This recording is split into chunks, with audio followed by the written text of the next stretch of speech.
what's guys, TheCampingRusher here. We're doing our second video of the day because there's just a lot of Season 2 leaks, a lot to talk about. We're about a day and a half away from the launch of the new season, March 8th. We're thinking around 2 a.m. Eastern will be downtime. We haven't had an official announcement yet, but I can't wait. It's shaping up to be one of the most exciting seasons. Build-up wise, it's been, I think, better than we've seen in a very long time. Let's start with the kind of the mid-season pass next season, the anime stuff. And there's two things going on right now. I want to add to one of them.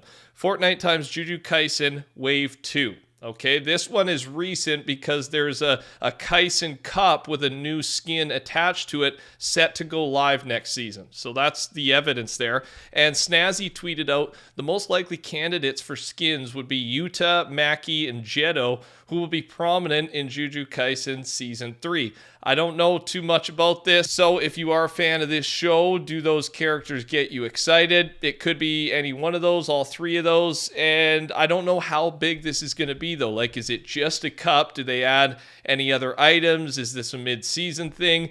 The reason it wouldn't be a mid-season thing, a pass, an event like we had this season with the Ninja Turtles and what we've had in the past with Star Wars, etc., is because there was a bunch of stuff out of the files then taken away referencing Fortnite times Avatar The Last Airbender being our mid-season event pass. And it specifically mentioned event pass, Appa Glider for the free reward track, Aang Fortnite style right when you purchase the track. So there's way more evidence there that that's our setup for the mid-season event next season, whereas the Kaisen Cup may just be a one-off. Maybe one skin gets added, kind of an item shop collab type of thing. Also talking about the new season is this skin from the survey. Matt Z pointed out, is it just me or does this pickaxe / mythic look like the survey skin? And he's talking about the Hades teaser that we had a couple of days ago. And I like this, man. I think it's definitely possible. I also think, and some of the replies agree, is if Hades is a boss next season and the leaks, the rumors we've been hearing, is all the bosses are going to have henchmen. They're going to spawn different waves. It's going to be more of a longer, drawn-out battle. When you face each boss, maybe this is what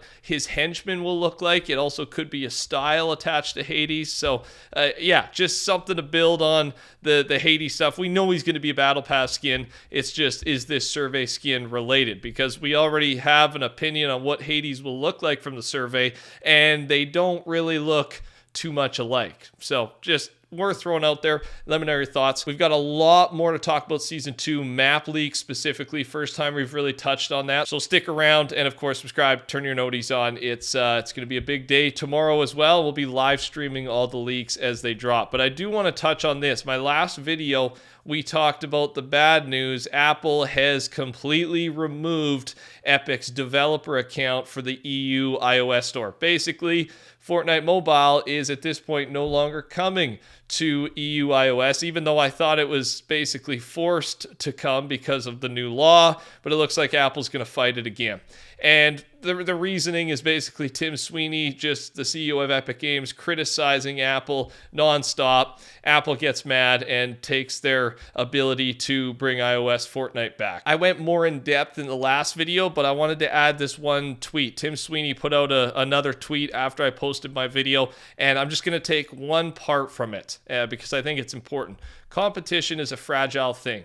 Apple can crush it not only by banning it outright, as it did pre-DMA, that's the law in Europe, but also by selectively blocking specific competitors like us, and by sowing fear among all developers who'd like to partner with us to reach users, and by users who fear buying apps on a third-party store. Apple can block at any time.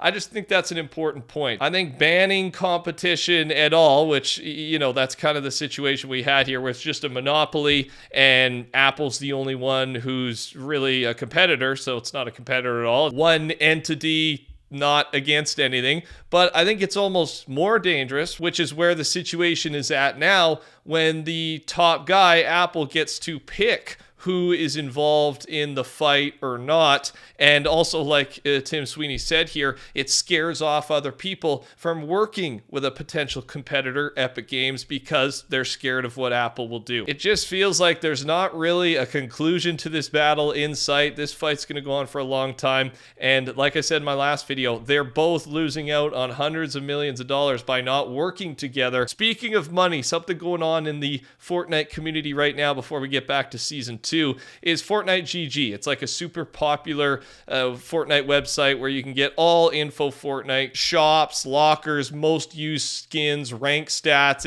It's an awesome website, okay? I'm not sponsored, by the way. Everyone uses it. They just made it more prevalent, more easy to see what all Fortnite creative map makers are earning. They've actually already switched it because there was such an uprising. People were complaining, mostly just complaining that these people are making so much money. And if you've been following Fortnite creative since the start, you know that the biggest maps, they're millionaires. The Tilted Zone Wars maps, the Pit, those guys who are creating those things, they've been on top since basically the start. Yeah, they're making millions of dollars, and some of them making it monthly. They switched the estimated earnings to minutes played now. That's where it was. It was like right on the front, right when you click on a creator. So it just brought up this discussion. Nothing's changed. It's just more people have become aware of how much money the creative map makers are making. Even though it is gone from that headline, you can go see, like, for example, Crazy Red vs. Blue. This one's been on the top for, I think, like a year now. You can go see all the numbers. You go to all. You can see their players, their peak, their average number, and then you can see the estimated earnings. So since June 2023, so not even a year, they have estimated to make between 2.6 million and 9.7 million American. And keep in mind, this is, top 5 creator, so not many are making more than this, but that's a heck of a lot of money. Let me know your thoughts on any of that below. Okay, back to Season 2. We've been talking about these Season 2 big leaks from the playtester who went rogue. And at this point, like most of us, like HypeX tweeted about it, Shine has tweeted about it, Firemonk, the whole community is saying, could be fake, just like we've been saying in the videos, but also it just seems too good. Like it seems too accurate to be fake. But there has been a little bit more skepticism in the last few hours.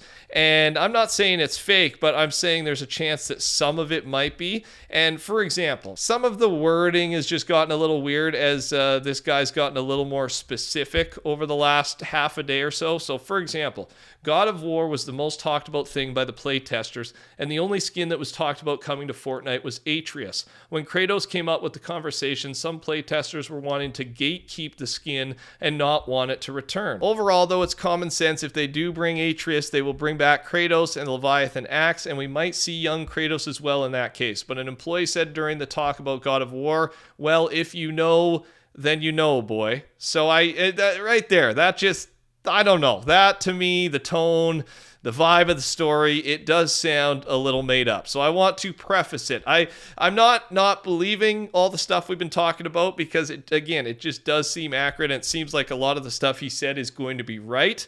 But as we talk about a few more things, there's always that chance. Okay, now let's get excited again and just see what else he has to say to the collabs we're focused on, actually mostly here, where there's a bunch of collabs, and the more votes, the faster and more likely they are to show up next season. So one of them is Persona 3 Reload, and Atlas is releasing new content for Persona 3 Reload on March 12th and at some point in May. So if the rumors of the collab are accurate, it would make sense to release the Fortnite collab around one of these times. So it'll either launch basically with the new season, or it's going to be a couple months into the new season. One Piece is another thing that was mentioned in those first leaks, and PV2 Private here, the guy basically leaking everything, says this: One Piece did not have a lot mentioned about it, but playtesters were told that it's in the works and coming. Things that were brought up: pirate ship, Mythic, Devil Fruit, Luffy skin, Roro Noah Zoro skin, and Nami skin. And the final collab he talked about was Aquaman and the most likely skins we'll get if this happens.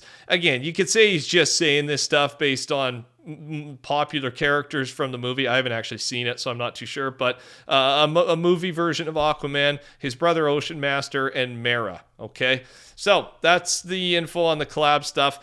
Take that with a grain of salt, okay? The final thing we're going to talk about is the map locations, the POIs. And according to him, this is the information about new locations, and there's going to be 8. Some of these obviously are not going to be named. It sounds like maybe 3 or 4 will be actually named POIs. That's usually what we get, right? I feel like 3 is kind of the standard number for new named locations when a new season hits. But some specific info, I think Olympus is for sure going to come, and I don't think we needed a leaker to tell us that. Fortnite did tease this themselves with that poster, and then it just makes sense, Greek mythology. But one location on the top right of the map is believed to be Olympus, so the big one circled top right, and then the one in the water could be Atlantis. I hope he's right here. Will it actually happen? Not too sure, but I did want to point that out. Let me know your thoughts on any of this below. Subscribe, code TheCampingRusher, touch that like button. Take care, talk soon. Goodbye.